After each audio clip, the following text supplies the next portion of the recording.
So today it's about polar coordinates. I want to do a very quick reminder of the system that we use right now. If I asked you to graph the point 1, 2, would you try to keep it to scale and graph 1, 2? I see a headphone still in, if you can remove headphones. Cell phones need to, of course, be off your desk by now, in your backpack. All right. Jaden Hahn, where did you put 1, 2, and how would you describe getting there? Over 1 and up 2, and then you put a dot there, right? Would there be another way I could have said to go there? Yes, there absolutely would have. If I would have said to go that distance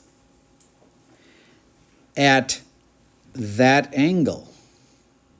Okay, if this is 1 and 2, this last side would be the square root of, make it through, not the root of 3, no. Yeah, this is you're reoriented in a different way than you were expecting. So it's not 1, 2 and the square root of 3. That does not work. What is this? 1, 2 and a square root of, well, would you agree it's 1 squared plus 2 squared? Square root of 5, right? So I know you're going to be, your first reaction to anything new is going to be like, oh, I don't like it. But this spot could be described as you're going to go square root of 5 in this, at this angle. And what is that angle? Well, that angle is, I'm going to use tangent of that mystery angle, whatever it is, would be 2. Would you agree with that? TOA, opposite over adjacent, 2 over 1, 2. Okay? Then, if I wanted the angle for it, I'd do inverse tangent of both of them. And I would say it's the inverse tan of 2. So this is inverse tan of 2. And I totally get why right now you would be saying, I don't like it. I just want to say 1, 2. It's way better. I get that. Because at this exact moment, that was like, whoa, really clunky. But there's other times when polar is actually way simpler. This is polar. This is the radius. This is the angle we're going to go at to get there. So it can be complicated, but it can also be super simple. Let's do a super simple one. Everybody graph the point 1, 1. Over 1, up 1. Boom, done. What system were you using there? We never even had to have a name for it because you only had one system. It was rectangular. And that spot right there was 1, 1 in rectangular, but now we're going to do it in polar. But if I draw this triangle, you're going to recognize it. 1, 1, and what's the square root of? And I know these angles. So then this one is actually like much easier to do than the last one. The radius is the square root of 2, and the angle that it would be at, sure, it's 45, but say it better. Pi over 4.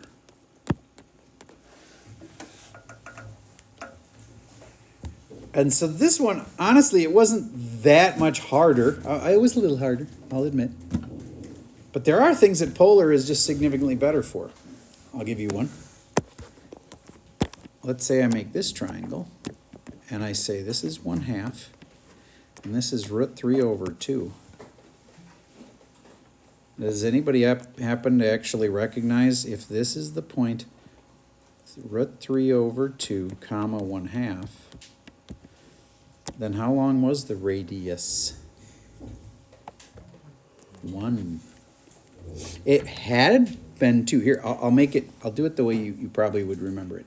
1, 2, and the square root of 3. But then they all got divided by 2. So I ask again, what's the radius? 1. Okay, so this one, that's pretty gross. You want to describe exactly how far to go if you were going to say, I'd like you to go over root 3 divided by 2, and then I'd like you to go up 1/2. Like, that's not very fun to like describe to somebody in words if you're like on a basketball court or whatever. But if you said, start at this spot right here, and I want you to go a distance of 1, whether it's in feet or meters or inches or whatever it is, 1, and, oh, by the way, that's a 45-degree angle. As long as they know what a 45-degree angle is, that wouldn't be that hard to do. If so, what's the r comma theta for this, the polar point? Well, it's the radius of 1, comma, the theta is 45 or pi over 4. Oh, wait a minute, I'm wrong. It's not 45. My bad. Not 45. Oops. It's not 45. What is it? 30. That's why you guys are looking at me funny. All right. There. 1 comma 30. Or pi over 6. Okay. So that is a brief intro to polar. Now let's see if you can do ones that are just a little weirder. Now this one's just going to be polar. Would everybody please graph the point r comma theta if r is 2, comma theta is 3 pi over 2. This, you're going to get used to it, and these like it becomes pretty quick. You're like, oh, I just go in this direction and I go this far. I actually wish they gave you the angle first. And I was just talking to a colleague about how it feels like the angle should be first. Because if you told me, I want you to go in the direction of 3 pi over 2, and then the logical question would be, how far? I'd like you to go 2. There. There's my spot. Raise your hand if you had that one right. Cool. Now, I want to get more than one name for this. It was 2 comma 3 pi over 2. But it would also be, if we used rectangular, it'd be 0 comma negative 2. But we're not even going to do that one, because I want to just list another name for it in polar. This is going to rack some of your brains, but what's another way I could write it? Yes? 2 comma negative pi over 2. Negative pi over 2. That's negative pi over 2. It's just another name for the same spot. How about if I added 2 pi to the original one? Could I do that? Oh, yes, I could. But I'd probably rather add common denominator 4 pi over 2 so that I could get 7 pi over 2. 2 comma 7 pi over 2. See how I did that? So this, just like when we learned coterminal angles, there was a whole lot of ways to say the same exact spot. Remember coterminal angles? It's like, that's pi. Oh, but it's also negative pi. Oh, but it's also pi plus 2 pi, which makes 3 pi. Like, all of these were the same spot. You know what I mean? Those are coterminal angles. Well, in polar, you have coterminal spots. Like these, all of these, they're the same exact spot. And here's one more that you're not gonna like. If you're normal, this is gonna bother you. Negative 2 comma pi over 2 is the same spot. Now see if it makes any sense to you. Just try to figure out what the heck is going on.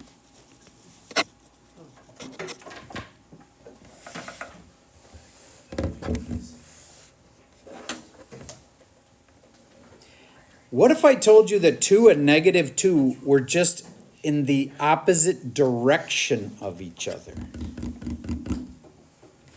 So this spot here, a lot of people would make they'd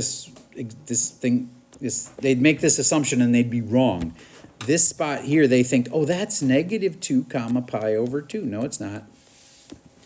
This spot is negative 2 comma pi over 2. This spot is related, but it's actually 2 comma pi over 2. Would you agree with that? That spot up there, I like to call these shadow points from each other. One's 2 comma pi over 2. The other one is, well, all of these things.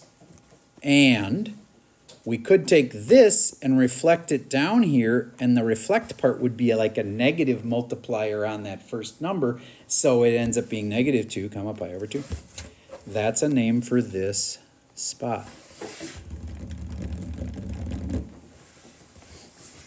All right, so now let's do another one. Let's say I had 3 comma pi over 6. That is supposed to be easy zone. Don't overthink this. Find the spot. 3 comma pi over 6. Put a dot there.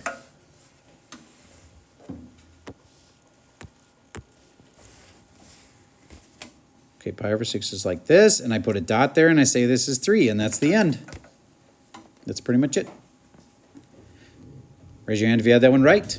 Cool. Now what's the rectangular for it?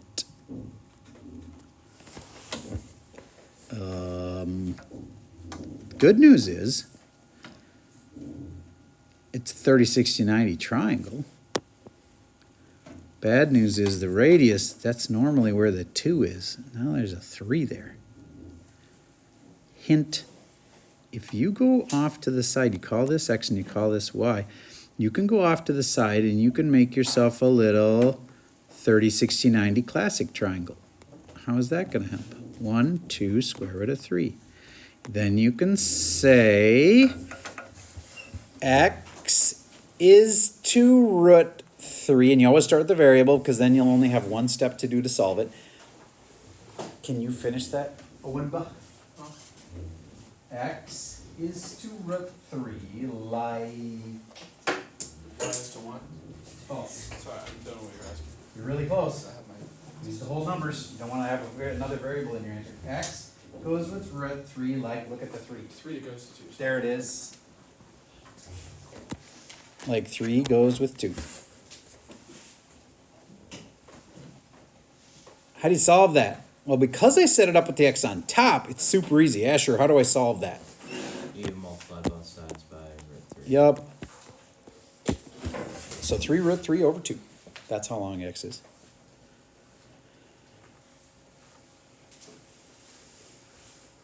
Okay, how about the Y? Quinn, proportionalize it for me. Y is to? Y is to 1, Like. sorry, you set it up a little differently. I had 1 over X equals. Oh, you put the X on the bottom. That made it way harder. So, trust me. Look at that. Whenever you have a variable, put it on top, because then when you solve it, you'll just have to multiply by that denominator and you'll be done. It'll be a one-step solve. So I know it's different than what you did, but Y is to 1, like, 3 is to 2. yeah. See how mine's easier to solve? Yeah, use the multiply. Done. Y is 3 over 2. I learned this after a few years of kind of like doing enough problems to be like, oh, always start with the variable. That way you have just one step to solve it. So Y is 3 over 2. So look, there's my X, there's my Y, and I wanted this to be in rectangular. So this polar point, 3 comma pi over 6, could turn into a rectangular point of 3 root 3 over 2 comma 3 over 2. I don't like it. I want to go back to, well, actually, which one's easier now? Polar. It depends on the problem. Sometimes polar's easier. Sometimes rectangular's easier.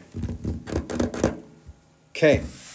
It'd be a little bit like the metric system and our system, the imperial system. But frankly, doesn't the metric system usually win? Yeah, it's so much easier. You just move decimals around, meter, kilometer, the words even, like kilo means 1,000, so, and if I mean, mile doesn't mean a number. You can do a conversion between miles and feet, but it doesn't mean a number. So, yeah, metric's pretty cool and pretty much is almost always better than our system. I can't even really think of one right this second there. It is better to use imperial, but, so, I'm just trying to say, in this case, you can't really say polar's better. Except maybe on this problem, polar was easier. That was rectangular. One of them's messy. Yes? Yes, if you can explain to me, what would the point be if I needed it to be negative 3? And you can't just say pi over 6, because then you would have just said that that needs to turn negative, and that's not the same point then anymore. So it can't be pi over 6. Can you do it? I'm not sure what you're asking. Okay, then stay around for this, because this is the critical last piece, and then I'll be fine with you going to the bathroom. So this, if I want it to be negative 3, shadow point over there. What is that point over there? That point over there will be 3 comma, can you do it? Hint, it's in pi over 6s. Do you agree? Yeah. So then, if I want to take this point, which is 3, comma 7 pi over 6, and pop it over there, it'll become negative 3, comma 7 pi over 6. Notice I needed to find the shadow point. And then I can just, it's almost like I'm multiplying by a negative 1. And then it goes over there. It becomes negative 3, 7 pi over 6. Go ahead. All right, yes. So you like, no. Okay. Go to this one.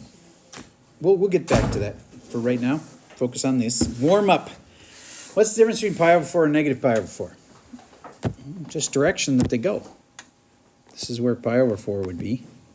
This is where negative pi over 4 would be. We're back to using negative angles a lot, so we're just reminding you of that. How could you solve for this? Why would you ever care? Well, imagine it was that same scenario where we knew that this was 11 comma pi over 4, but then we needed the rectangular for it. I just did this 2 seconds ago. This time it's a 1, 1 root 2 is your classic little 45, 45, 90. Set up your little proportions. Figure out x, figure out y. I'll wait.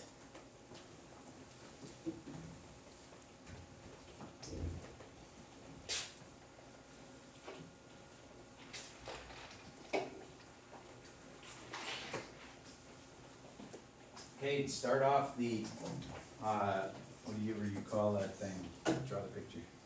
Draw my picture quickly. The proportion, okay, with an x and a y where they should be, like this should be x and this should be y, so go ahead. So 11 is to. False, never start with the number. Y is to. There we go. Y is to 1, like, 11 is to 2. yep. Do you get y is 11 over root 2? Boom, done. See why I wanted to start with the y, because then I don't I have was to do just it. starting with the other side. Okay. What I heard, Same thing. I started with 11 and 2. okay, I understand, but it's not always, trust me on this. I know on this one, that would work, but on most of them, you end up with the y in the wrong spot. You end up with the y on the bottom. I know, on this one it happens to work. But if you just grab a number and then proceed, like you could have easily grabbed this number, right?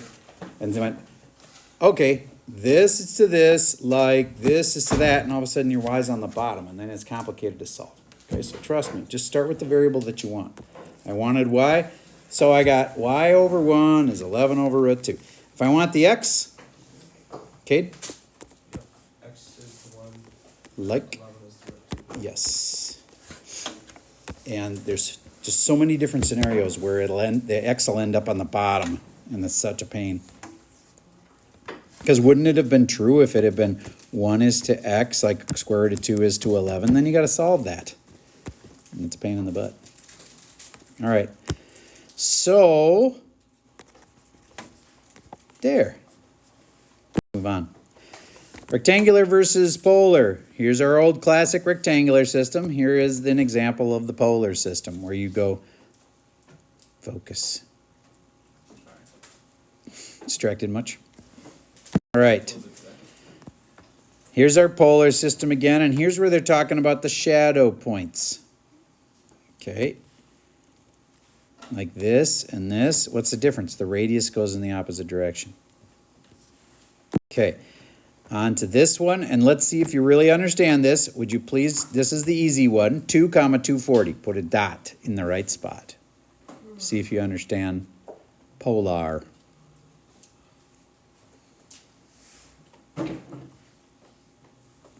Two comma 240. Some of you are just staring at the screen. Put a dot in the right spot. So did you realize you should be heading in this direction? Good. Did I go too far? Yes, I should go how far in that direction? 2. So my dot is right there. Okay. How about over here? My pro tip for this is don't do this point. It's a little bit like secant. Do you remember secant? If you're going to do secant, you don't really do secant. You go do cosine and then you flip it. So don't find this point. Find that point. 4 comma 7 pi over 6. And then do something to it so that you get the right answer. It's just like finding cosecant. You don't do cosecant, you do sine and then you flip it. So don't do negative 4 comma whatever. Do 4 comma 7 pi over 6. Find that and then put in the negative. So here's 7 pi over 6. Here's 1, 2, 3, 4. You got a dot there? And is that where it actually is, though? No, that's the shadow point. And then you go back this way. And the actual point is there. How many of you had that one right? Okay, good. This is the easy kind, in my opinion. Negative 5 over 2 isn't that bad. Negative 1 pi over 2 is here. Negative 2 pi over 2, 3, 4, 5 pi over 2. Negative 5 pi over 2 comma 117. Well, then you can just put a dot and label it as that is 117. So therefore, there's your dot. You can decide the scale for yourself. Okay, let's move on. Look at this, and this is bringing up a very important point. On this next test, you need 5 formulas memorized. And they all come from this drawing. And in this class, in the past, we have usually said, we're going to give you the formulas. But yay, I finally won on this one. And I think to make this is a pretty easy unit. This is the one hard thing. You have to memorize some stuff. But the cool part is it all comes from this picture. So if I asked for what R is, would you agree that A squared plus B squared equals C squared in a right triangle? So then what's R equal to? Squared plus y squared. Do you get that? You'd never had that in your head before, but you just said it. That's the first of the 5 things you have to memorize. That R is x squared plus y squared. R squared is x squared. Sorry, R squared. So if I was going to actually finish this the way it is, I kind of like R squared equals x squared plus y squared, but I also like R is the square root of x squared plus y squared. And this is weird, you're not going to like it, but when you do this, solve those, you're doing the square root of a variable, you end up with an absolute value, which means you have a positive and negative. But all this means is if you're on a circle, you can go this way or that way, the same radius, and you'll hit it, the same circle. Whether you do R is 2 or R is negative 2, you'll be on the same circle. All right, so anyway, back to if I was going to keep it clean, here's what I'd memorize. That x squared plus y squared is equal to R squared. That's the number 1 out of 4 things that I would want you to memorize. The next one is, what's y? Well, I don't want to start with that. I think it'd be easier to start with what's theta. So to do that, I would do what's the sine of theta? Didn't we used to always say sine was y? But wasn't that because r was always 1? This is that moment where it's y. Sine is opposite over hypotenuse, y over r. If r is 1, then sine is just y. But now it's y over r. So now if I ask you what y is equal to,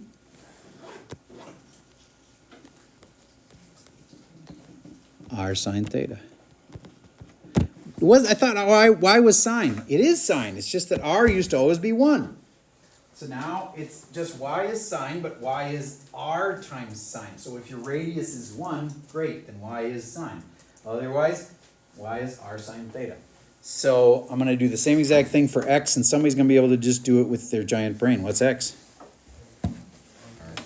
R cosine theta, yes. And last but not least is, what's tangent of theta? Come on, look at the picture. What's tangent?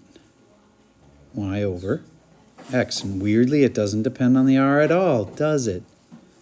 Tangent is TOA, opposite over adjacent. I don't even need the r. Tangent is y over x.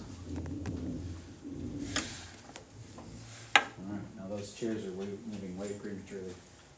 We're out at 10:33, so we have about 15 minutes left, maybe 20. Yes? Why are y and x like multiplying with the hypotenuse, but tangent is still equal? All right. So y is sine. Would you agree that y was sine? Do you remember that? Do you remember that deal that y was sine? But that was always when when the radius was 1. Is the radius always 1 in every triangle ever? No. So we need a way to deal with it when radius isn't 1. All right. So y is r sine theta. If I made the cosine for this, I'd say cosine of this is adjacent over hypotenuse. So cosine of theta is x over r. So if I times by r on both sides, that's how I got x is r cosine theta. And tangent is y over x. Tangent has never ever depended on this. Tangent is TOA, opposite over adjacent. Now, I don't know if I answered your question, but that's how I got the things I'm asking you to memorize.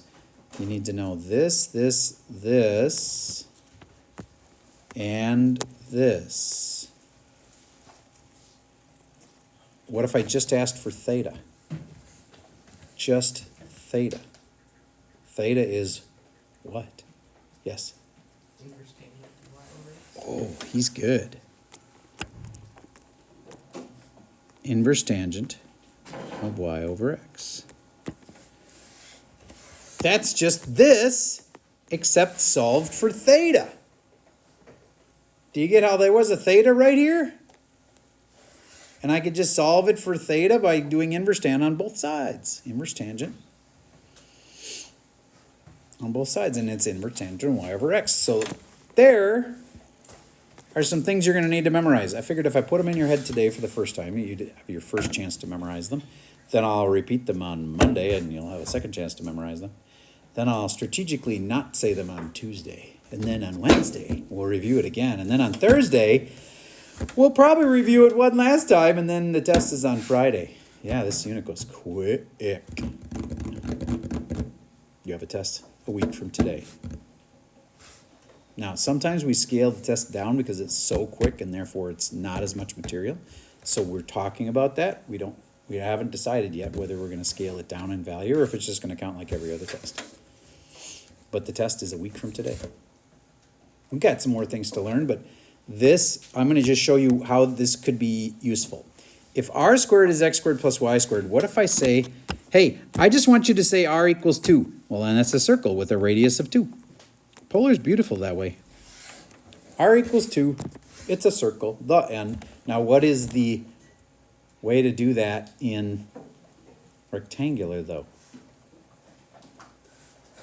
Well, if r is really, remember when I solved that for r? What is r really? If I solve that for r, what's r? Isn't it the square root of x squared plus y squared? With a little plus minus out in front. There is your equation. I just converted polar, which was r equals 2, into this equation here, which if I squared both sides, would be x squared plus y squared equals 4. One of the most missed questions on the ACT, or no, not the ACT, the PSAT, is questions about circles.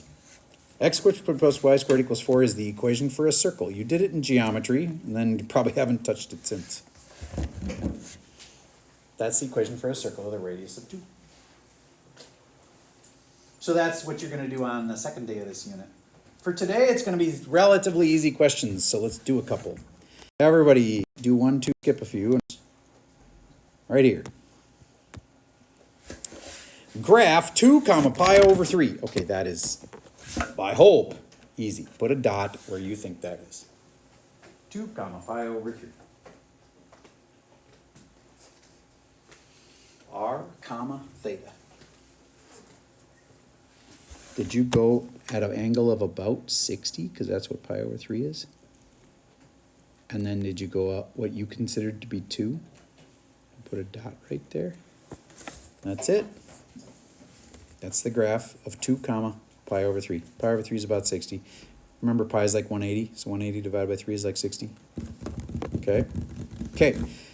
There's that dot. But wait, what's this other crap, Mr. Server? Oh, they want you to name it in a couple other ways. It is 2 comma pi over 3, but do you remember me taking some time to show you some other ways you could write that? Like 2 comma, what's another way to say that angle? Negative something. Can you do it? 2 comma negative 5 pi over 3. It's another way to say it. Use the shadow point. That spot right there would have been 2 comma negative pi over 3 or 4 pi over 3. That spot right there. Process that. This spot right here would be 2 comma negative pi over 3 or 2 comma 4 pi over 3. Are you with me that that spot? That's where it would be. Oh, negative 2 pi over 3.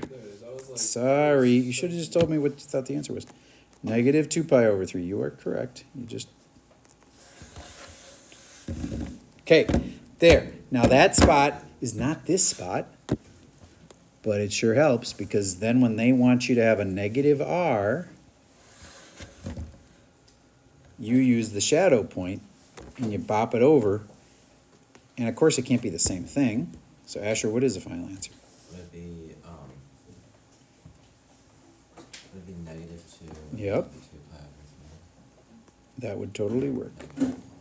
Or you could have said negative 2 comma 4 pi over 3.